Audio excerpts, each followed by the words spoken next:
What is going on, Diesel Nation? We're excited to have you guys with us today on the Diesel Podcast. Today's episode is going to be a little bit different. There's a series of questions that have been coming in over the last 2, 3, 4 weeks with you guys asking for our opinion on either where to purchase parts, things with warranties, things to look out for, questions that should be asked before you ever buy something or when it's being installed. So I wanted to take a little bit of time today and answer questions and share my experience when talking with guests for 6 years of being around the industry or chatting with you guys. You guys will message in with either great stories about installations or parts or really bad ones. And so I've learned a lot by reading what you guys send in. So I wanted to share that with everyone. Before we get to it, though, I want to remind you guys, make sure and head on over to Kershaw.kiausa.com. Use code diesel20 and it gets you 20% off site-wide. So if you're in the market for an EDC knife or hunting, fishing knife, they got a ton of choices for you and really knives to meet any budget. So we appreciate our friends over there offering it to you guys. It's an exclusive code just for Diesel Podcast listeners, and it's a great way to be able to save some money if you're in the market. Also want to give a shout out to Dan's Diesel Performance. We've appreciated their support throughout the years. We love what they do for the industry. They make some awesome drop-in turbos, built transmissions. They got a ton of products for your diesel. Make sure and head on over to dansdieselperformance.com. Check out what they have. If you have questions, I know the guys over there are more than willing to chat with you. Make sure you get exactly what you're looking for and make sure your truck is running the way that you want it to. All right, I had an email message come in recently, and the listener was asking me about a built transmission. And it was on a 48RE, and he was looking for something that's kind of mild, like something to be able to handle tuner, intake, exhaust, maybe a mild turbo upgrade, something he's towing with. And he wasn't really asking about, what billet shaft do I need? Do I need a billet flex plate? It started out with what's the best transmission to get. And there's a lot of great builders out there, a lot of great options. And what it came down to for him, it wasn't price, it was warranty. And he was asking me, what is the best warranty? What is the most comprehensive warranty? And there's tons of them out there, depending on like the national brand that you're looking at, or if it's a local rebuilder, what they're going to offer. And I would say, in my experience, what's really important to ask and understand before buying it and installing it is, what does the warranty cover and what doesn't it cover? And they're not all the same. So some might just cover parts, some might cover parts and labor, some might cover parts, labor, and shipping. Some of them might not cover shipping. Some of them might offer a benefit if you have it installed someplace. They'll cover labor and shipping, but if you take it to a place they don't work with, it doesn't. So all this is written out. The companies will have this either on their website. They can email it to you if it's a local rebuilder. They should have a copy that they can hand to you as well. And I know none of us really want to sit down with a piece of paper and read or scroll through a website, but when we're talking thousands and thousands of dollars, it can save you a lot of headaches. Because if you think about how tight money can be, you order a transmission, your truck's probably down, you're not able to make money with it, you're having to rearrange your life, how you get from point A to point B. So you're stressed out by that already. Then you get a transmission, you pay labor, you get it installed, you drive it for a little bit, and then there's a failure. It doesn't move, gets hot, fluid comes out of the dipstick, the shifts are weird. You're going to be even more upset because you just spent all this money, you lost time, and then you've got to take it back to the installer. They're going to have to figure out what's going on, get with the manufacturer. It can quickly snowball, and when expectations aren't set up front, it makes the situation worse. So I'd encourage you guys, make sure that you read what the warranty is, ask questions, ask them, can I have it installed anywhere? Do I need to use a particular type of fluid? Is it an OEM filter? What is the fill capacity of it? If it's a fully electronic transmission, do I need to have a special relearn done on it? Is there a break-in period? Should I not tow for a certain amount of time? Is it dyno tested before I get it? All those sorts of questions will help you so that when you're driving out of the shop, you know exactly what's covered, what isn't, if you need to drive it a certain way, whatever might need to be done. Because most of the issues that I hear about are typically with expectations that either weren't known or you're kind of blindsided by. And one of those that I'll hear a lot, and this wasn't asked, but just something I want to share with you guys, is when it comes to transmissions, I'll hear a lot of times, well, I'm going to go with a local rebuilder because they're local to me. And I definitely understand that. So if there's an issue, You're 5 or 10 minutes away, 30 minutes away versus 2,000 miles away. But if you travel a lot, an important question to ask is, what if you're out of state? What if you go on a hunting trip? What if you're on vacation 1,000 miles away and something happens with the transmission? What is that local rebuilder going to do? Are they just going to want the truck back? Are they going to help you with getting it back? Are they going to pay for somebody to diagnose it? What is going to happen? And that's something that gets overlooked at times. And I understand why, because we think we're spending 90-95% of our time in a city or an area or a region. It shouldn't be too hard to get it back there. But if you do travel a lot, that's an important question to ask to somebody local, see what they cover, what they don't cover if you're not around them. And that'll definitely help you. A few other things that I would say with that, I touched on it a bit with the fluid, relearn, things like that is, and this would mostly fall on the shop, but it's important to ask them. So if you're going to buy from a national brand, have a transmission shipped to the shop, is asking them, hey, have you guys installed one of these before? What's your experience been like? Are there any special things that you guys need to do? Is there, I'm going to get a warranty card with my transmission. Can you guys fill that out? Are you going to get the pressure readings for me, or whatever it is the manufacturer might want to see? And that'll definitely help you as well with, I think, the comfort level, paying labor to remove, replace the transmission, flush the cooler lines, and be able to make sure that when you drive off the lot that you're ready to go. Another part of that I'd expand on a little bit is with shop owners who may be new or thinking about starting a company. And I like to mention this to you guys because it can be often overlooked. So when you have a business, there's tons of manufacturers out there, distributors.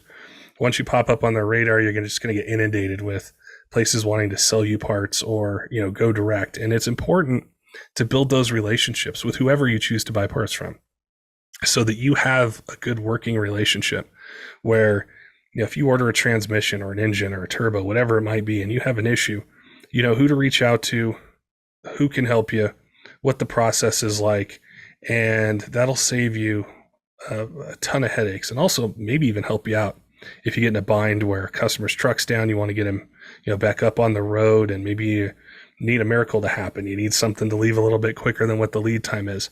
That'll go a long way to being able to help you guys. And we've had some other guests on that have echoed that. We had, Chris from AutoWorks Diesel. He was talking about supply chain issues and inventory issues and how it's helped to build relationships with his suppliers over almost 30 years. So whether you're just starting out, you've been around a while, I definitely say that there's a lot of things you can get done with a good working relationship, getting to know the company, know how they work, their processes, what they want for warranty, and just streamlining, that whole sort of that whole process from inquiring about the product, ordering it, it gets delivered, you get it installed, get the customer on his way, get the warranty paperwork filled out, and get going. So I definitely wanted to share this with you guys, expand on it a little bit, because I think warranty and the details specifically of the warranty, it kind of falls by the wayside, because we're, as a truck owner, we're either excited to get a new part, we want to put the turbo on, the injectors, the injection pump, transmission, or we're in a bind and our engine failed and we need a new long block. Our transmission, we broke a shaft, or the clutches failed, or converter failed, and now we just need to get it back up and running. And so that's kind of our focus. But a lot of times the details of how this works can either really help you and reinforce your buying decision, or it can totally destroy a relationship, a company's reputation. And I don't think it's talked about a lot. It's definitely not one of those topics when we release this episode that has the big headlines, like a lot of our other ones do. But it's something that probably most of you are going to come in contact with it at some point on your trucks. If you work them hard, you drive them a lot, something's going to break, something's going to fail. You're going to look to do something better. And price may be the main focus. Availability might even be the bigger focus right now. But make sure you guys ask those questions, and you'll have a better experience with it. A couple other things I wanted to chat about is I love hearing from you guys.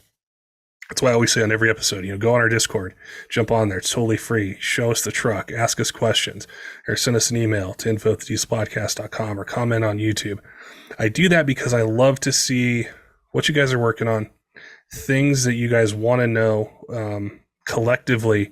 I can really see, kind of the direction of what you want us to talk about. Some of you guys will also reach out direct and you'll send us a message, and like, don't ever feel bad or feel like you got to apologize for sending a long message, because the more information you can give me, either about the guest, the problem, or what you want to hear about, the better. Sometimes somebody will message in and say, hey, I'd love to hear about Company A's turbos. Can you get them on? And the first question I'll ask after that is, what truck do you have and what particular turbo? What are you doing with the truck? So I make sure when I get the guest on, I'm answering your question and then also able to expand that to other companies. So, this turbo company might make stuff for Cummins, Duramax, Power Stroke, different year ranges. I want to make sure that when you message in, you hear the episode, you got the Diesel Podcast answered my question. Great. I know what direction I'm going. And then also for people who may not have your truck, probably have the same question. They could have a Duramax, want to know a towing turbo, or what kind of compound set should I run on my 6.7 or 5.9. I want to make sure they get answers as well, because I found if there's one question, there's hundreds or even, thousands of others who are wondering some variation of it. So definitely give me all the information that you can about whatever it might be, whether it's engines, fabricating, turbos, fuel systems, maintenance. I love hearing about all that stuff. And, even if it's an older truck and you think, oh, they're not as popular, like, I love hearing from the 6.5 guys, IDI guys. I haven't forgot about you guys out there with the 7.3 IDIs. I'm working on an episode for that, but let me know what you want to hear specifically. And if there's a guest, what the company name is, or if they're, somebody on Instagram or Facebook, or they have a really cool build, let me know what their username is. And that makes it easier for me to find them, reach out to them and say, hey, I got a recommendation to have you on, talk about your 6.7 Cummins or your 7.3 Power Stroke or your LB7, and be able to get them on air. Also, as we're getting farther into the fall, I know SEMA's coming up. There's always an influx of questions we have kind of during and then after SEMA, with either builds that you guys want more information on or company releases products. Let us know. If somebody released something and you're really excited about it, you're not quite ready to pull the trigger, but you want to know more information, whether they sponsor the podcast or not, it doesn't matter. We get anyone on that, our guests want to hear from. So keep your guys' eyes open for that. If there's anything you want to see, let us know. We've got an action-packed schedule coming up. We got a lot of different topics. Our emissions episodes have been really popular, and there's a lot of follow-up podcasts that are going to come from those, and they're going to involve really answering your guys' questions. So the format is going to be a little bit different. I've been, collecting the questions of, can I do this? Can I do that? What's going to happen, with this particular thing? How does this product get tested? So we are working on those. I wanted to give you guys an update on that as well. We're also going to be talking about some other topics a little bit bigger than pickup trucks. So semi trucks, there's a lot of information around kind of EV versus diesel. I think that's inherent, in the diesel community, as we have our eye on it, but specifically with the truck applications, the towing capacity, the technology, and what's going on there, not just in the light duty market, but also heavy duty. So I'm really excited for an episode you guys are going to hear soon talking about that. A lot of the challenges that we have with pickup trucks also exist with semis, and I'm not very experienced in that industry or with those topics, and that's why I want to tackle it, because I want to know as much as I can and learn. And so that's going to be an awesome episode. We got Johnny from Stainless Diesel coming up. We've got some other guests. One really cool episode never done before is a former guest is going to be on with somebody who wants to build their truck, not necessarily exactly like them, but they want to chat with somebody who's been down that road and has proven, either the power or the use of the truck. So I'm going to have them both on. It's going to be a great learning experience to be able to talk with them about that and really kind of learn in real time and be able to get somebody some help on their truck and, hopefully have something that they're really happy with, when they're done. And that's another cool thing is I love hearing about these builds that they're not the same.